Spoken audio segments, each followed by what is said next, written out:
Isang tanong ng isang pamangkin sa Facebook tungkol sa God's will. Pagod na po ang faith ko kasi puro trials ang buhay ko. Sabi niya, I always pray but do not receive favorable answers.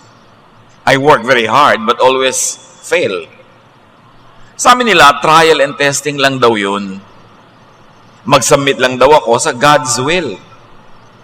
Talaga pong nagsasawa na ako sa trial at pagtityaga sa God's will.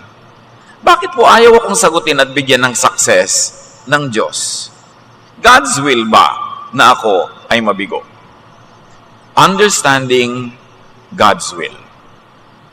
There's a lot of misconception and misunderstanding about what it really means. At madalas yung Diyos ang napipintasan. Panginoon, turuan niyo po kami. Pakalinisin niyo ang aming puso, ang aming isip.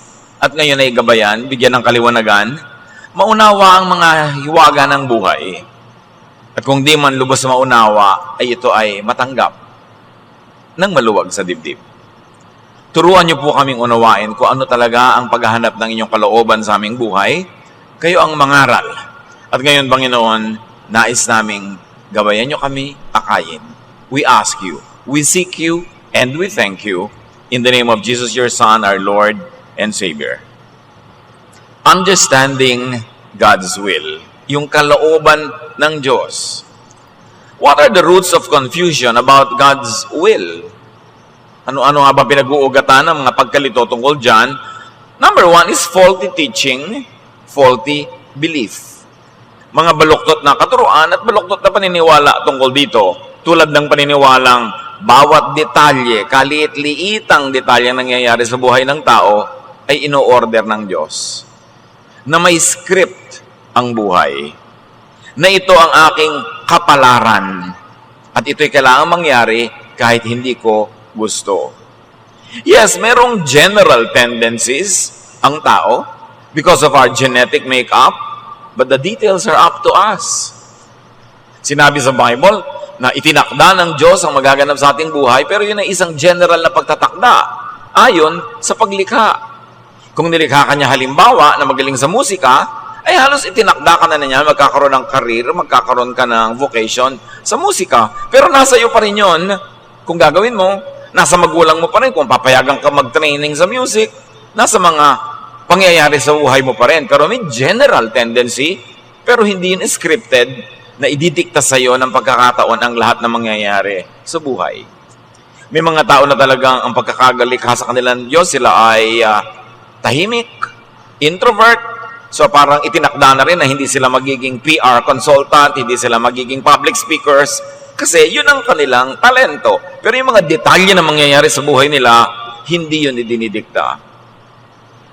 At because of this faulty teaching that God dictates everything, therefore the things that happen in our lives, in her life, in that particular letter writer, are caused by God. And that the things that happen, that don't happen, are withheld by God. Yan ang isang baluktot na paniniwala.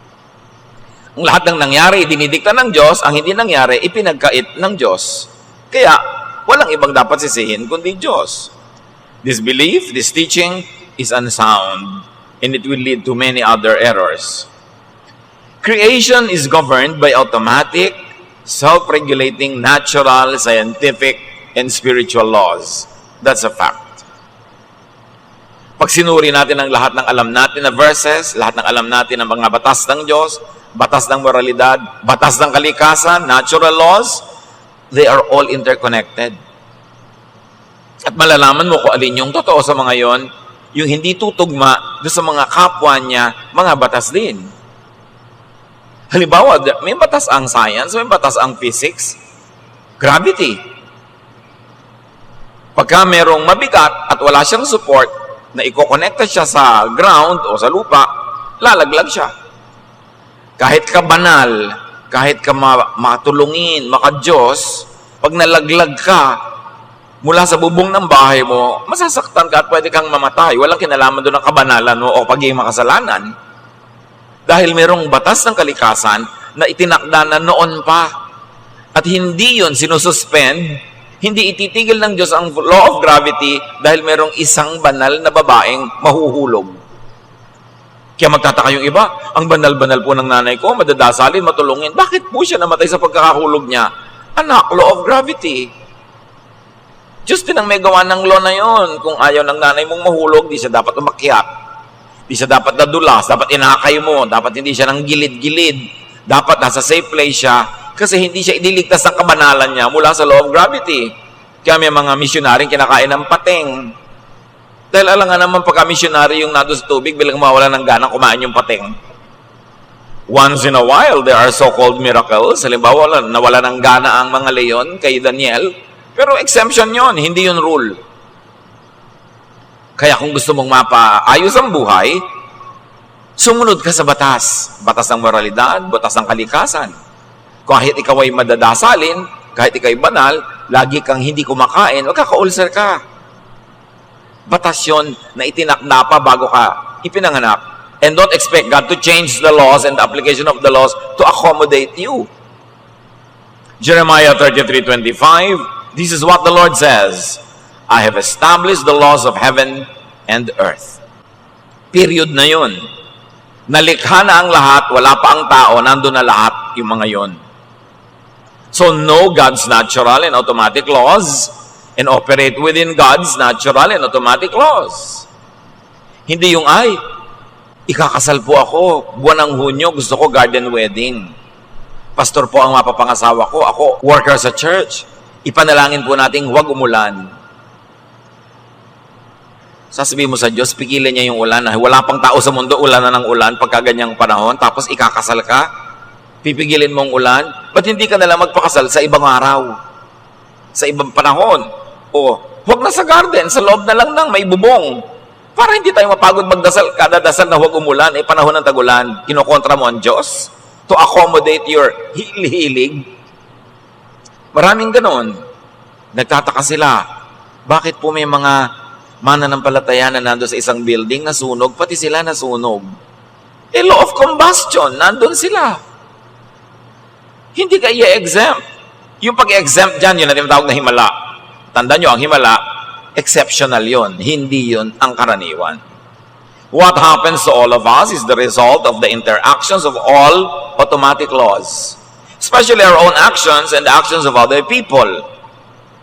Kung minsan naman, pabaya ka, pero nagkataong mayroong isang matipunong lalaking nandun at sinalo ka mula nung nahulog ka sa building, nagkataon nandun siya at malakas siya, kaya hindi ka rin namatay, hindi ka nadurog, pwede mangyari yon kasi hindi ka nag-iisa sa mundo. Ang ginagawa mo, para kang bola sa billiard table. Babangga ka sa iba, magbabangga-banggaan, lahat yun may interconnection. Hindi pwedeng may exempted na isang bola doon na hindi sa tatabla ng mga banggaan. Kaya kung minsan, ang ayos-ayos mo sa buhay, tas ang napangasawa mo, saksakan ng gulo sa buhay, damay ka kahit ka banal. Interconnected ang buhay. Morality does not suspend the laws of physics. Scientific laws are the purest of all laws. At hindi yung pwedeng palitan kahit ang religious law.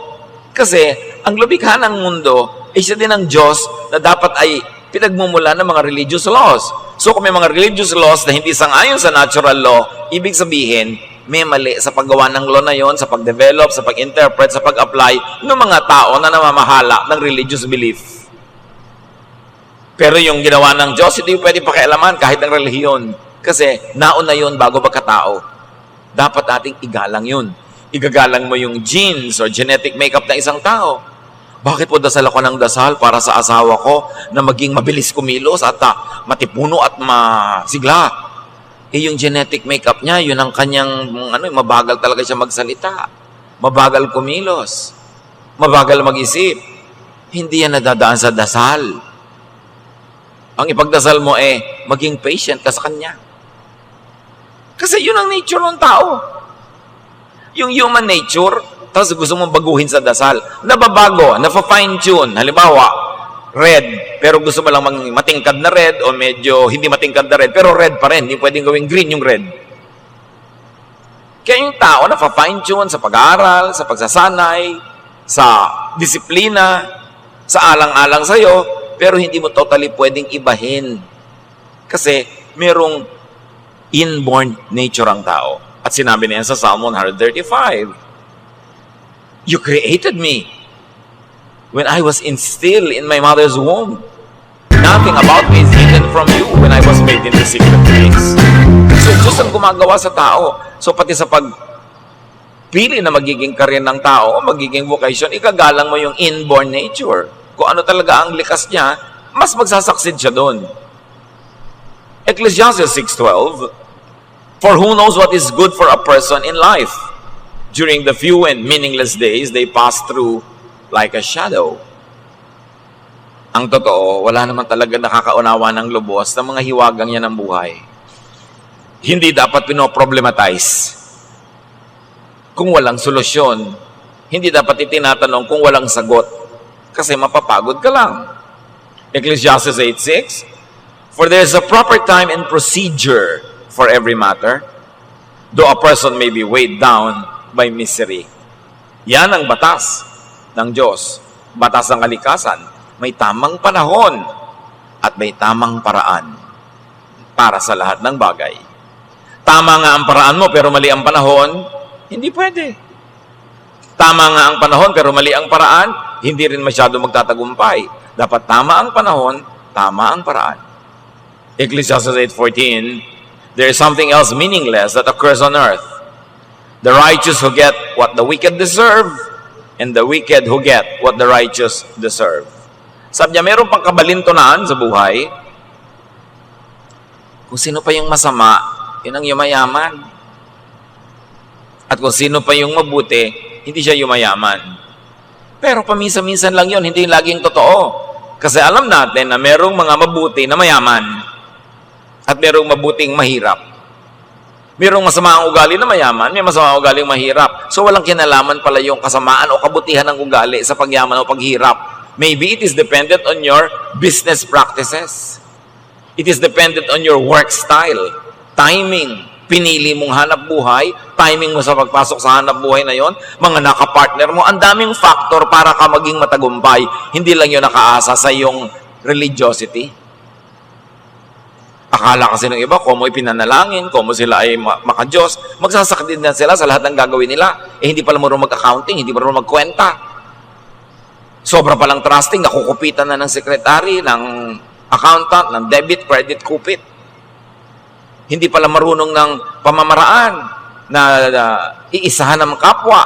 So, sakala nyo, Lord, di po ba, maka-Diyos naman ako, nagtatype po ako, bakit hindi nagtatago pa yung business ko? Hindi lang nadadaan sa ganyan yan, ang daming factor.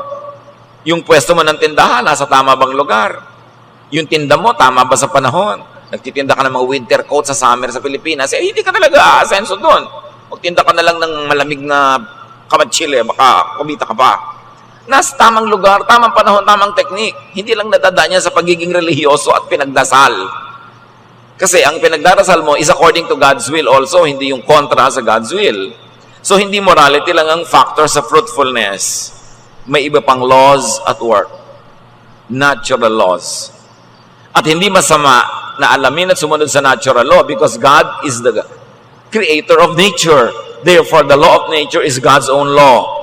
Sometimes, what happens is not logical or reasonable from our point of view. Tulad nung akala natin, kung nga ipinagdasal ang biyahe, hindi dapat lumubog ang barko, pero lumubog pa rin. Pero, from another point of view, reasonable yon. Kasi pala, hindi na maintain yung barko, o ang lakas ng bagyo, o hindi marunong yung kapitan, o binangga sila ng ibang sasakyan. So, may logic kung bakit lumubog. Sabi mo, pinagdasal ko naman, ba't lumubog pa? Kasi hindi lang yun ang mahalagang factor sa buong buhay. Ecclesiastes 9:11, The race is not to the swift, or the battle to the strong, nor does food come to the wise, or wealth to the brilliant, or favor to the learned. But time and chance happen to them all. May isa pa. Pag hindi mo naiintindihan ang nangyayari kasi walang logic, sabi na Ecclesiastes, hindi lahat ng mabilis tumakbo ang nananalo sa karera. Hindi laging pumupunta ang pagkain sa mesa ng mga matatalino. Maraming matatalino, gutom. Sabi ko nun, hindi lahat ng pabor ay pupunta sa mga maalam kasi maraming mangmang na biglang umaasenso, natataig yung iba. Sabi niya, alam niyo kung bakit? Swerte-swerte, malas-malas din minsan. Sabi niya, time and chance happen to all. So pagka wala ka na makita paliwanag, ginawa mo na ang lahat, hindi ka pala nagtagumpay, malas-malas ka lang ngayon. Subukan mo ulit bukas, baka swerte-swerte ka. Hindi dapat allergic ang mga Kristyano sa words na yan. Galing sa Biblia yan. Time and chance happen to them all. And the other version say, each of us have our share of bad luck. Nangyayari talaga. Not everything that happens is God's specific will for us. Why? Because we have our own free will. And we operate according to that will. Proverbs 16:9, in their hearts, humans plan their course. Malaki ang ating papel. Bakit tayo naglalakad sa isang daan kung sa kung saan, sa paraan at bilis na paglalakad natin, may kinalaman tayo. And our fellow humans also have their own free will. Often those wills oppose each other and clash. And natural law prevails. The stronger one wins. Ganun talaga. Kahit mabait, makikipagpuno ka sa isang hindi mabait na malaki ang muscle, ay talo ka. Kasi natural law, yung malakas ang pagwawagi. Katulad din ang mga bola sa billiard table, yung malaking bola doon o yung malakas ang andar, yung direksyon niya ang masusunod, pati yung papanggain niya, medyo susunod sa direksyon niya. Hindi pwedeng salukatin kasi mas malakas yung dating niya. Natural law, law of physics. Another root of confusion about God's will is mislabeling and calling each failure, frustration, or pain as trial.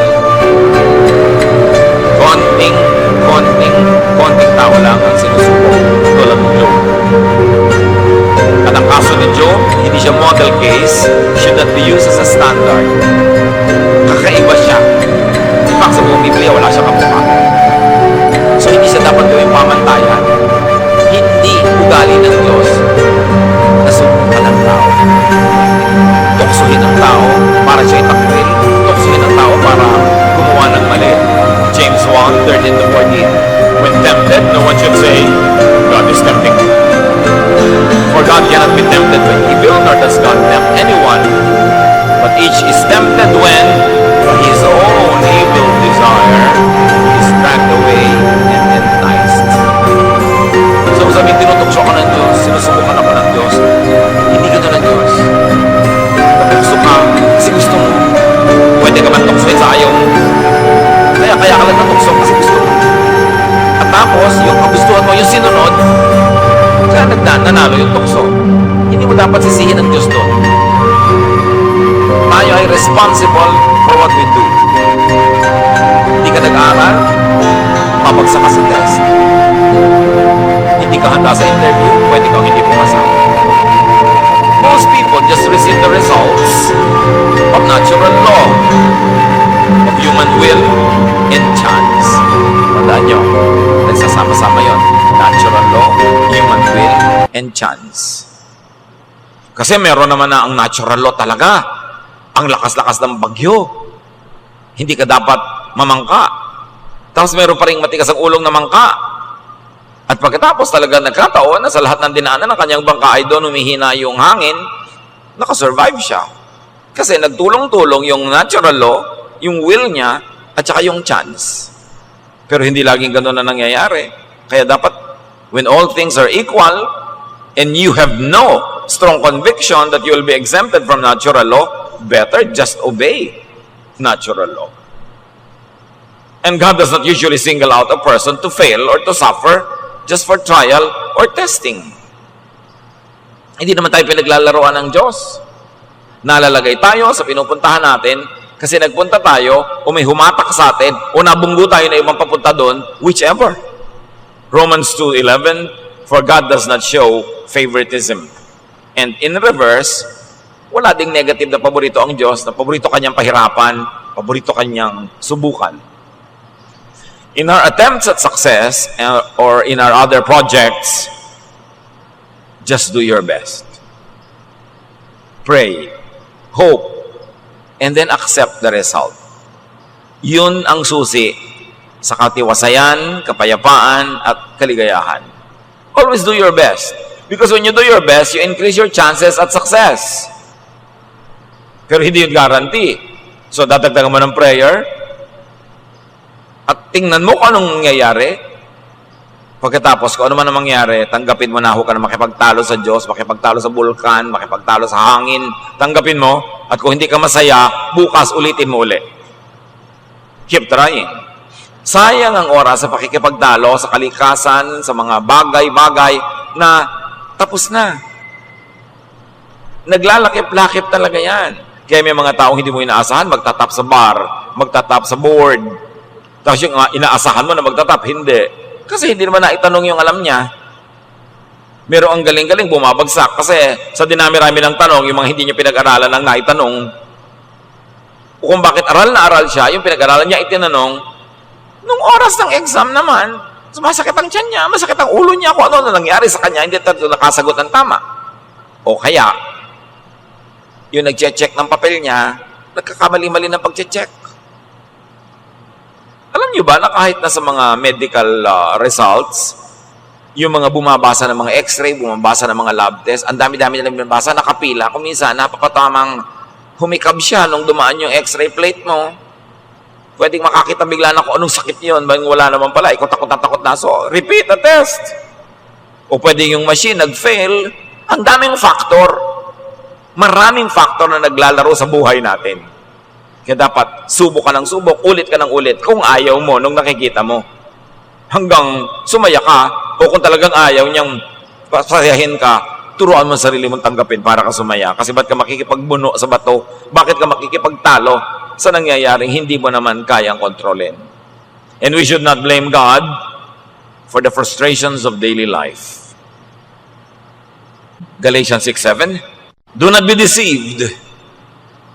God cannot be mocked. A man reaps what he sows. Inaani ang itinatanim. So ang tanong, bakit po itong ani ko? Yan ang itinanim mo. Aba, hindi ko po itinanim yan. Yan ang itinanim ng asawa mo. Siyempre, damay ka. O yan ang itinanim ng anak mo. Hindi ka naman nagtanim ng gulo sa buhay. Bakit lagi ka nasa presinto? Yung anak mo kasi magulo. Di lagi ka nasa presinto. Kasi damay-damay talaga tayo. Ang creation, isa lang ang tingin ng Diyos sa lahat. Hindi individual yan lagi. Damay-damay. Nananahimik ka, nag-ipon ka, nagkaroon ka na maliit na bahay. Yung kapitbahay mo, nagkakandila, nag-inarte habang naliligo, may kandi-kandila pa, nasunog yung bahay niya, nadamay yung bahay mo. Damay-damay talaga. Sabi, Diyos ko, bakit? Kasi yung bahay mo, hindi bato, nasunog, katabi mo, nasusunog, ganun. May natural answer yon. Hindi mo kailangan magtaka. Sowing could be conscious or unconscious, active or passive. Yung pagtatanim, pwedeng alam na alam mo kung tinatanim mo. Pero yung wala kang kamalay-malay, natataniman na ng iba yung bukid mo, kasali ka rin sa pagtatanim nun kasi hindi ka tumutol. Kasi hindi ka tumanggi. Nanakawan ka. Kasali ka rin sa nagdakaw sa iyong sa bahay kasi hindi mo isinara yung pinto. Kasi hindi mo binantayan. Kaya hindi lang yung magnanakaw may kasalanan doon. May pananagutan ka rin kasi yung bahay mo pwedeng nakawan.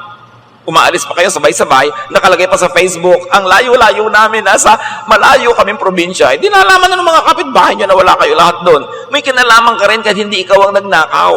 Pinayagan mo, consciously or unconsciously, na manakawan ka. Kaya saan ka pumupwesto, sa kalumulugar, anong ginagawa mo, may bunga yun. Sabi mo, hindi ko naman sinasadyang magkakaganyan pala. Oo nga, pero nakapwesto ka na pwedeng magkaganyan. Yung mga nag-aabang halimbawa sa kalsada na yung mukha nila nandun na sa kalsada, pwede kayo mahagip ng bus. At ang dami mga buses, 300 years old na, wala ng preno. Doon ka pa nakakalat. Masasagasaan ka talaga. Kaya dapat pag naghihintay kayo sa mga kalsada, kung pwedeng nasa may likod-likod kayo ng poste para meron mang mawala ng preno, sa poste mo na bumangga bago sa inyo. Pwesto-pwesto yan. Yung bahay mo nasa lambak, papaliko pa, ang daming wawala ng preno, nakahiga ka, bigla kang dinaganan ng jeep. Kasi nandun ang bahay mo, sabi mo, Diyos ko, bakit yung po ako ganito? Nagdalangin naman ako. Gravity, velocity, nandiyan ka sa dadaanan talaga. Yung bahay na nakikita yung bahay ko minsan, sinusuot ng mga trucking ilalim kasi nandun sila sa tumbok. Highway pa naman. So, nasan ka? pwede talaga may mangyari sa'yo kung saan ka lumulugar, pumupwesto. Kain ka ng kain, pwede ka talagang malason. Kaya kung hindi mo alam, hayaan mo muna ibang kumain. Pag bumula bibig nila, ay, mamaya na, hindi ako kakain. Eh, ikaw agad ang unang-unang kakain doon. Di, siyempre, ikaw ang experiment. Maraming ganun. Yung mga naglalakad ka ng gabi-gabi, pwede ka talagang makidnap, pwede kang marip. So, nasan ka? Bakit ka nandyan? Pwede mo bang iwasan? Pwede mo bang ibahin ang mga sitwasyon para ma-improve yun sa chances mo of being safe? Pero hindi itatakda ng Diyos na bukas, ipaparape kita. Bukas, bibiguin kita. Lagi tayong may pananagutan. God will not actively frustrate anyone just for trial's sake. But indeed, frustrations would become like trials and tests of our faith. Pwedeng magmukhang ganon. Kaya sa Psalm 22, 1-2, ang panaghoy nitong pumaawit, my God, why have you forsaken me? Hindi siya pinaforsake ng Diyos. Guni-guni lang niya yun. Ideya niya yun. Hindi naman na maalis ang Diyos. God is everywhere. So, paano kayo iiwan? Why are you so far from saving me? So far from the words of my groaning? Oh my God, I cry out by day, but you do not answer. By night, and I am not silent. Sabi niyo, God, I cry and you don't answer. Sabi, nag-answer na ako. No. Ano palagi mo? Hindi ako sumasagot. Kaya lang gusto mo lang madinig na answer. Yes eh. Ang layo-layo mo, O Lord. Laging gano'n, merong, Tito, para po ang layo sa akin ng Diyos. Pastor, para po ang layo ng Diyos. Teka. Baka naman ikaw malayo sa Diyos. Nagpe-pray ka ba? Hindi po. Umattend ka ba ng Bible study? Hindi po. Gumagawa ka ba ng mabuti? Hindi po. Nag-church ka ba? Hindi po. Hindi ikaw ang lumalayo. Kaya ang feeling mo, Diyos ang lumalayo sa iyo. Ba't ka lalayuan ng Diyos? Ang pupunta ang Diyos. Punong-puno ng Diyos ang lahat-lahat ng nilikha niya. So, guni-guni mo lang na malayo sa iyo ang Diyos kasi ikaw ang malayo. Activities, yung mga ginagawa mo, nagpapalayo sa iyo sa akala mo. Pero wala kang pwedeng puntahan na malayo ang Diyos. Pero pag namumuhay ka ng labag sa kalooban ng Diyos, nararamdaman mo at niloloko ka ng sarili mo na lumalayo sa iyo ang Diyos. Tapos sa Diyos ka pa magtatampo. Feeling bad about God or getting angry at God would only worsen one's situation.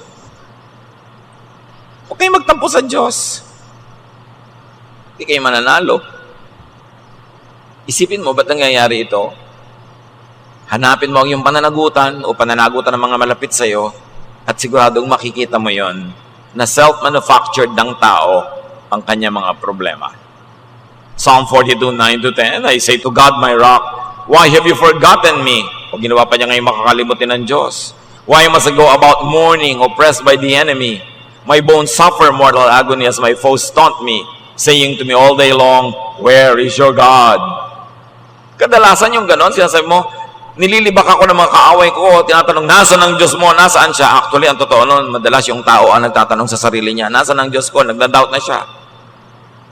Kasi nga, naglalayo siya ng sarili niyang loob sa Diyos kung ano-ano ngayong papasok na guni-guni sa kanyang isip. Foe could be one's self-doubt, not other people. Yung tinig mo rin na nanggagaling sa iyong dark self and dark side. But you know, no matter what happens in life, whether what you want to happen happens, your plan happens, or not, there is hope. Kasi every day, may bagong pagpapala ang Diyos, may bagong pagkakataon, may bagong rearrangement of the universe. Nag-iiba-iba, nothing is permanent. Hindi ka tagumpay kahapon, pwedeng ang timpla ng araw na ito ngayon ay bagay sa iyo. Laging may pag-asa. Psalm 121, 1-2, I lift up my eyes to the hills. Where does my help come from? My help comes from the Lord, the maker of heaven and earth. Imagine the maker of heaven and earth. Alam niya lahat ng law ng nature. Alam niya lahat ng law that rules life.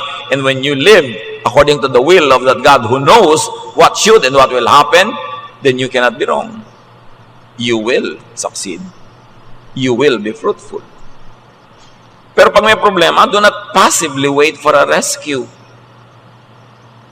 Kaya si Karl Marx, sabi niya, yung relihiyon, pambangag lang yan sa mga tao. Religion is the opium of the people. Kasi maraming tao, pag naging religyoso, nagiging tamad. Naghihintay na lang ng himala. Naghihintay na Diyos ang gumawa para sa kanila. No. You want rescue from God? Look at yourself. Look at what you have. Look at your talent. Look at your energies. Look at the people you have, your connections, and get rescue from those elements. Huwag mo antayong bumaba mga anghel sa langit at buhatin ka. Kasi lahat ng kailangan mo rin for your rescue, nandyan na. Kailangan lang ma-master mo ang paggamit. Available. Plan and execute a self-rescue operating within God's laws. Yung babaeng namatay ang asawa, tapos yung mga pinagkakautangan nila, kukunin yung mga anak niyang bata, pambayad sa utang, nagpunta siya sa prophet. Sabi niya, ano pong gagawin ko? Yung asawa ko, natauhan niya na namatay, may iniwang utang. Ito, mga anak ko, pambayad na sa utang, kinukuha na ng pinagkakautangan namin. Actually, humihingi siya ng tulong sa prophet. Sabi ng prophet, what do you have at home? Yun ang tinanong, what do you have? Konting langis po. O bueno, manghirap ka ng maraming lalagyan, isalin mo ng isalin yung langis na yan. At gano'n nga nangyari. Marami pala siyang property, marami siyang ari-arian. Isa na doon yung langis, kahit konti lang. Tapos yung PR niya sa mga neighbor, nakapanghiram siya ng mga lalagyan. May anak pa siyang pwedeng utusan, tumulong sa kanya. So, what do you have at home? I have a little oil, I have neighbors, I have my sons, I have my energy. So yun ang ginamit para siya magkaroon ng maraming surplus oil. Naibenta niya at magbayad siya sa utang at may sobra pa. Laging ganun mga kapatid, nasa problema kayo. What do you have? Meron ako kailangan bayaran, lagi agad, ay, may pera kaya si ate, may pera kaya si kuya, ikaw, what do you have? Pwede ka maglaba para sa iba, pwede ka maghugas ng kotse, mga sultan. What do you have? Ang solusyon sa problema muna, bago yung iba, ikaw, anong meron ka nabigay ng Diyos? Para masolve mo yan, hindi lagi kang naasa. At ang problema sa mga sobrang religyoso, sobrang palasa sa langit. Kaya importante, kung kasabihan na nasa tao ang gawa, napakatotoo. Kailangan gumawa ka.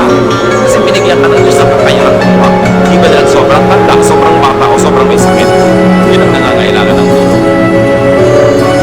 God's will seems to be everything permissible to happen within the life systems God designed, including inputs from nature and other living beings.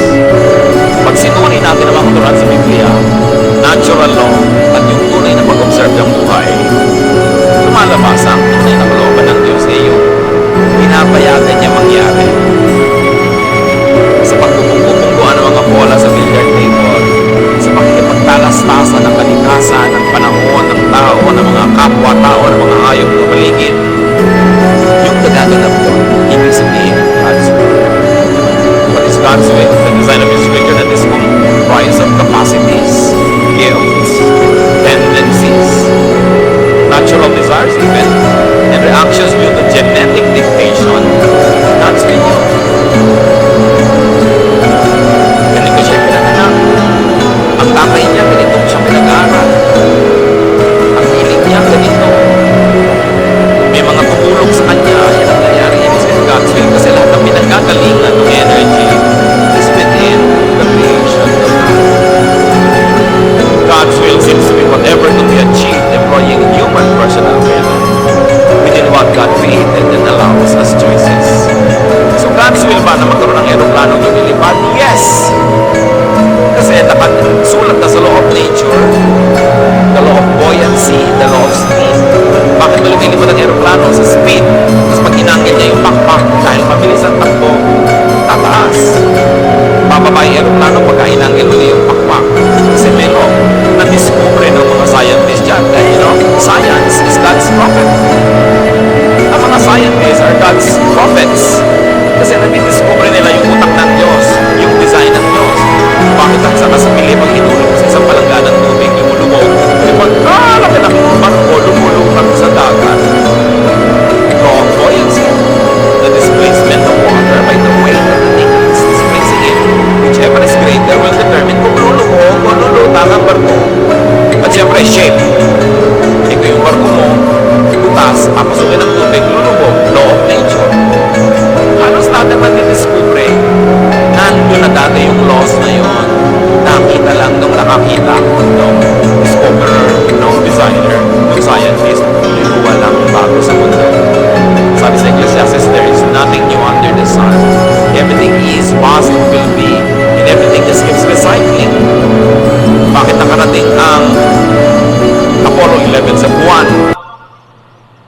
Biruin mo, umiikot ang mundo, aandar yung spacecraft, pupunta sa buwan na lumalakad din. Paano sila magtatagpo? Kung nandito ngayon yung buwan, nandito yung Earth, gusto mo maglanding sa buwan, doon ka pumunta dahil pagdating mo doon, nandun yung buwan. Na-compute nila, nakaland sila. Law of God yun. Hindi yun kontra sa Diyos. Kasi God designed the heavenly bodies. Consistent ang speed ng pag-andar ng mga heavenly bodies in space, pati pag-rotate. Kaya pwede mong iplano. Kaya dapat nagpaplano ang tao. Maraming alam ang tao. Yung hindi marunong magluto, anong gagawin niya sa bawang, sibuyas, kamatis? Lululunin niya lahat. Pero yung marunong, pwede niyang igisa, pwede niyang dagdagan ng ibang bagay, dagdagan ito, nagkakaroon ng iba-ibang timpla. Kaya dapat marami kang alam. Nalalaro-laro mo ang laws. Kaya ganun yung magagaling na cook. Tiningnan lang yung ref, ang dami-dami mga tira-tira. Pinaghalo-halo nila, bla bla bla bla bla bla. Mamaya, ang sarap ng ulam. Kasi alam nila kung anong dapat magkasama, ano dapat timpla, ano dapat ang temperature. Yun ang mga iba. Bakit tayo kakain ng bato? Hoy, fried egg yan. Ba't ang tigas-tigas mo magprito ng fried egg? Hindi mo malalam kung gaano kainit dapat ang kawali, kung kailan mo hahanguin. Law of nature lang yun, hindi mo pa alam. Dapat marami kang alam para matagumpay at masarap ang buhay. Diyos ang naglagay doon.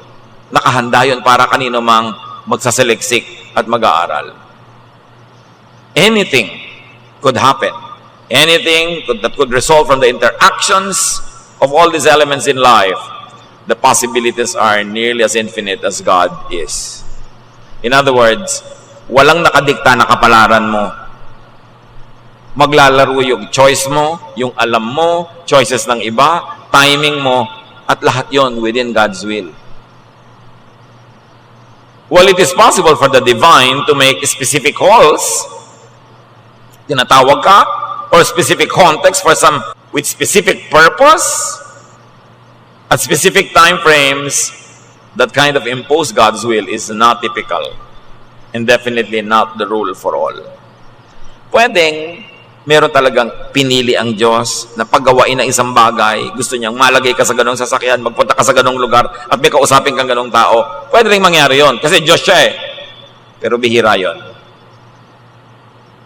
Madalas, nandun lang tayo kasi pumunta tayo, may humila sa atin, o inanod tayo patungo ron. Yun ang mga dahilan.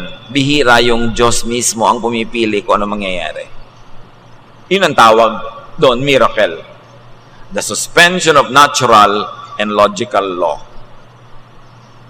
But once again, a miracle is an aberration of nature. It is an exemption. Hindi siya dapat laging asahan. Pwedeng hingin, pero kung hindi ibinigay, huwag ka magtampo. Kasi hindi obligado ang Diyos to suspend natural law to make a miracle for you. Kung kailan may sakit ka na, humihingi ka ng himalang gumaling ka, ang dami-dami mo nang kinain na bawal. Ang dami-dami mo nang ginawang masama sa katawan mo, tapos kayo ang lalala mo na, hihingi ka ng himala. Kung binigyan ka, salamat. Pero kung hindi, tanggapin mo. Kasi napunta ka dyan dahil merong karing pananagutan. As such, there could not be one specific destiny for anyone. Like one specific pre-chosen life partner that you have to meet serendipitously. Yung sino kaya ang itinakda? Siya na kaya ang itinakda sa akin ng Diyos? Siya kaya ang itinakda? May nakatakda sa iyo talaga. Halimbawa, mahilig ka sa masayahin na tao. So may maraming tao, milyones, baka bilyon yung mga nakatakda para sa iyo. Walang nakaspecify kung alin yon. Kasi kahit alin doon pwede. Ngayon, hindi ka na umaalis ng bahay, yung magpuputo lang na dumadaan sa bahay niyo ang nakikita mong masayahin, yun siguro ang mapapangasawa mo. Kasi nilimitahan mo yung choice. Pero kung ikaw sana'y nagtinda ng puto, ikot ka ng ikot sa buong bayan, ang dami pang nakitang choices. Pero doon ka pa rin pupunta sa gusto mo. Liba na lang. Hindi mo nang gusto itong babaeng to, ginalaw-galaw mo, napikot ka tuloy. Ayan, kahit hindi mo siya gusto, napunta ka. Kasi pananagutan ka rin. Is that within God's will? Yes. Because that's within natural law. Nandun ka, nandun siya, may ginawa kayong kung ano, napahamak ka, natural law yun. Cause and effect. If P, then Q. Sabi sa trigonometry. Kala mo naman, may natandaan ako sa trigonometry. So, napakahalaga yun. Any As such, there could not be one suffering or happiness that is God's specific will for a person. Walang assignment na lungkot o saya para sa'yo. Ginagawa mo yan. Walang taong biktima. Kasi kahit binibiktima ka na, pwede namang hindi mo tanggapin eh. Inaapi ka, pwede ka namang hindi paapi. Kinakawawa ka, pwede ba naman layasan yung nangangawawa sa'yo? Nandiyan ka, kasi pumapayag ka. So may pananagutan ka pa rin. Kasi kung merong script, if there are people who are destined to suffer this way, that would make creation just glorified robots. Eh, hindi naman robot ang ginawa ng Diyos, tao may sariling kalooban. Si Adan at si Eva nga, sinabihan na huwag nyo itong kainin, kinain pa rin nila eh. May kalooban. At nung kinain naman nila, hindi naman sila pinatay. Sabi nila, ay, hubad kami, ay, nakakahiya. Ginawa pa sila ng Diyos ang damit. Ganun mapagmahal ang Diyos. Hindi nyo ako sinunod, pero dadamit ako pa rin kayo. Meron tayong will. Nandiyan ka. Kasi kung hindi mo man sinadyang magpunta dyan, may nagdala sa'yo, pero hindi ka na umalis. Pumayag ka. Will mo yan. Kaya may pananagutan ka. We act and react to and interact with the rest of creation. Katulad ng magpapakasal ng tag-ulan, sasabihin ko na sa inyo ha, pag magpapakasal kayo ng tag-ulan, tapos guardian wedding, huwag niyo ako i-request na ipag-pray ko kayong huwag umulan. Hindi ko talaga pinagpe-pray. Kasi bakit na makakalabanin ng Diyos tag-ulan? Sinasuggest ko na nga, doon na kayo sa basketball court, o sa barangay hall, o sa Malacanang Palace, may bubong, ayaw mo pa rin. Pag umuulan, sorry. Ganyan talaga. Kaya dapat ang trahe de boda mo, pag tag-ulan, kapote. Ang shoes mo dapat, bota. Ay, nakita ko na lahat ang uri ng kasalan. Mga sapatos sa matatakong na lumulubog sa putik, hindi mabunot-bunot, hanggang buhat-buhat na ng mga abay yung mga sapatos nila. Nakikita ko, sabi ko, pinili nyo kasing tag-ulan. Hindi ko naman sinasabing buting sa inyo. Aawa din naman ako dahil hindi natutuloy yung plano nila. Pero ati ka sa ulo. Lalabanan mo yung nature. Everything in creation also acts, reacts, and interacts with everything else. Kaya hinahagis mo mga kalat sa dagat, mga basura, nakakain ng isda. Mamaya, kinain mo yung isda, nakain mo yung basura mo. Kasi interconnected talaga tayo. Yung hangin, pinaparumay mo, mamaya, ikaw din ang lulunok niyan. Hindi naman ikaw yung naninigarilyo, nagkaroon ka rin ng cancer. Kasi nalalanghap mo yung usok ng iba. Yung iba naman, may usok. Pero ba't di mo puntahan yung naninigarilyo? Nausukan ako, huwag dito manigarilyo. Hindi, pumapayag ka, reklamo ka, pero ayaw mo kumibo, magdusa ka, magka-cancer. Kasi dapat naninindigan ka para sa sarili mo. Tulad ngayon, may batas. May batas na hindi na pwedeng naninigarilyo kahit saan na lang. Restaurant, meron pa rin pumapayag, naninigarilyo ibang client, ipatawag mo yung may restaurant kasi pwede mo ipakulong yung may-ari ng restaurant pag pinayagan niyang may naninigarilyo sa kanyang restaurant. Kahit ang dami nila, nag-iisa ka lang, ang batas nakakapanig sa'yo. Pinalaki kasi ng nanay mong mahiyain, hindi ka na kumikibo, magka-cancer ka. Pumapayag ka. Will mo yun. Yun yung permissive will mo or yung unconscious will. Kahit hindi mo ginawa, pero pumapayag kang ginagawa nila, kasali ka na rin sa gumagawa nun. Any and every fruit of such life exchanges, their combinations, sums, derivatives, compounds, mixing, remixing, are all God's will.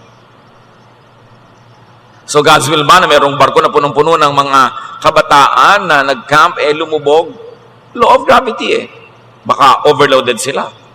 Hindi na-maintain ang barko. O masama ang panahon. O kasi selfie nila, lahat sila nasa isang gilid ng barko, tumiwarik, lumubog. Yes. Law of physics. Pero hindi inisip ng Diyos na, pag nag-camp kayo, papalubugin ko yung barko para kayo mamatay lahat. Siyempre, hindi ganun yung God's will. Pero yung ginawa mo within what nature will allow, and it happens to you, yes, it is God's will. Because God is the law of nature. And you don't expect God to suspend the law of nature just because you're careless. You've got to master the law, use it to your advantage, and then you will be fruitful. Sa law, the lesson really is to know God's natural and moral laws. Kasi yung natural law niya, moral law yan. Know God's will so that you will live and move and operate within that will. Operate within those laws. para ka mapabuti. Do your best. Change for the better what could be changed and accept what could not be changed. Paminsan-minsan sinasabi mong ganyan lang talaga ang buhay. Pero after you have already done your best, not before. Yung wala ka pang ginagawa, sasabihin mo ganyan lang talaga buhay. Hindi mo pwedeng sabihin yon. Gawin mo muna lahat ng kaya mo at hindi ka pa rin nagtagumpay ng paraang gusto mo, doon mo palang masasabing ganyan lang talaga ang buhay. Time and chance happens to all. So in your life, within God's will, minimize pain. That is within God's will. God does not want us to suffer. Maximize pleasure. God designed us to have pleasure and to enjoy it, and then do the most good. That pleases God. You can never go wrong when you're in pursuit of this, to minimize pain, to maximize pleasure, and to do the most good. And in life, to live in the center of God's will, employ the most correct and timely technique. Dapat tama ang technique mo, correct pa. Ecclesiastes 10:10, if you don't sharpen your axe, it will be harder to use. If you are smart, you'll know what to do. So, mahirap daw gamitin ang isang tool na hindi matalim. So, kung smart ka, patalimin mo. Sa konting effort mo, marami ka nang mahihiwa, marami ka nang mapuputol, marami ka nang magagawa, kesa yung tool mo masyadong defective. So, even our success in life, our failure, our slow and little failures or successes, depend on our methods, on our tools, on what we know and don't know. Kaya terrible yung taong masyadong walang alam. Konti ang tools mo para ka maging mabunga, maging matagumpay, at maging masaya. God's will is that you will have a life that is abundant, happy, fruitful, peaceful. But you've got to respect all the laws of God, natural, moral laws. At gawin ang pinakatama. At pag nabibigo, try and try. Keep trying. Kasi timing lang kuminsan yung problema, hindi yung method. Dear Lord, teach us to operate within your will, which really means we should know your laws, your moral laws, ano talaga ang good na nagbubunga ng good, ano ang bad na nagbubunga ng bad, alamin namin ito at aming sundin. At alamin namin ang scientific and natural laws. Maging maalam kapit parunong, huwag namin pagbanggain ng religion and science, because you are the foremost scientist. You created all of the scientific laws. At habang ito'y nalalaman namin, nagagamit namin to our advantage, we live in the center of your will. Pag-isipan natin, pagbulay-bulayan, ipanalangin kung ano ang sinasabi sa atin ng Panginoon tungkol sa topic na ito at kung paano tayo makakapamuhay in the center of God's will, with abundance, with peace, with happiness, with joy. Lord, as your people ponder these things, may your wisdom continue to rule our minds, to speak to us, to guide us. Be with the Lord in silent reflection.